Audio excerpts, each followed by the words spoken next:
आपण पॉझिटिव्ह बोलूया आणि त्या फायनल मॅच मधल्या पराभवाच्या छायेतून आपण विजय खेचून आणला। हे आपले जिगरबाज खेळाडू इथे आहेत, हेच आपल्या विश्वविजेतेपदाचं गमक आहे। कर्णधार रोहित शर्मा हे आपलं मुंबई क्रिकेटचं भूषण आहे। त्यांच्याबद्दल काय सांगायचं, ऑस्ट्रेलियाच्या विरोधातल्या 92 धावा रोहितचे चाहते कधीच विसरणार नाहीत।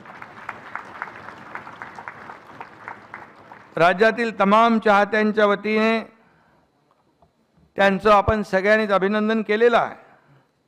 शिवम दुबे यांनी ऑस्ट्रेलिया, बांगलादेश आणि अमेरिकेच्या विरोधात शानदार खेळ केला। फायनलमध्ये त्यांनी विराटला मोलाची साथ दिली। शिवम दुबे यांचं देखील अभिनंदन करावं तेवढं थोडं आहे।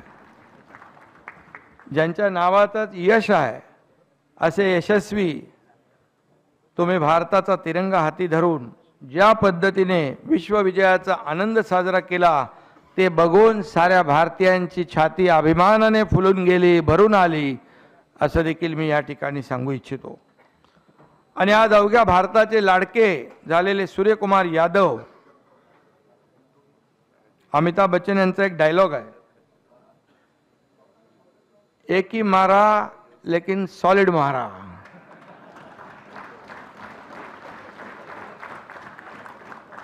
सूर्य कुमार ने त्या दिवशी एक ही कैच लिया लेकिन क्या सॉलिड लिया।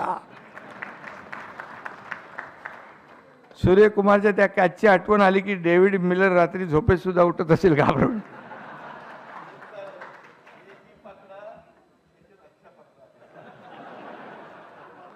मैं बताया कि एक ही कैच लिया लेकिन क्या सॉलिड लिया। कपिल देव यांनी 1983 साली असाच वर्ल्ड कप मध्ये फायनल मध्ये कॅच आणि सूर्यकुमारचा कॅच क्रिकेट विश्वात अजरामर झालेला आहे असं म्हटलं तर वावगं ठरणार नाही। खरं म्हणजे सूर्यकुमार मीच नाही तर एकही भारतीय तो क्षण कधी विसरू शकणार नाही अशा प्रकारचं आपण काम केलेलं आहे। आणि आज देवेंद्रजींनी पण अजितदादांनी पण आपल्या भाषणामध्ये चांगली बॅटिंग केलेली आहे। आमचं राजकारण आहे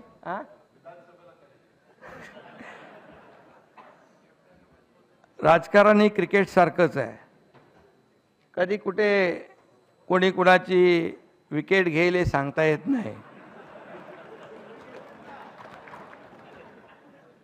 सूर्यकुमारजी तुमचा कॅच जसं कोणी कधी विसरणार नाही तसंच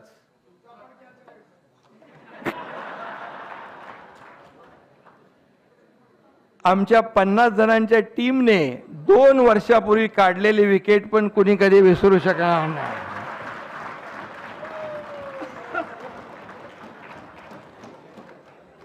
गेली 2 वर्ष आम्ही लोक पण सर्वजण बॅटिंग करतोय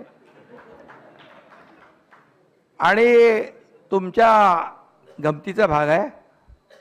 तुमच्या खेळानं जसं लोकांच्या चेहऱ्यावर आनंद निर्माण होतो तसाच आनंद, सुख, समाधान राज्यातल्या जनतेच्या चेहऱ्यावर दिसावं एवढीच आमची अपेक्षा आहे। तेच आम्ही काम करत असतो।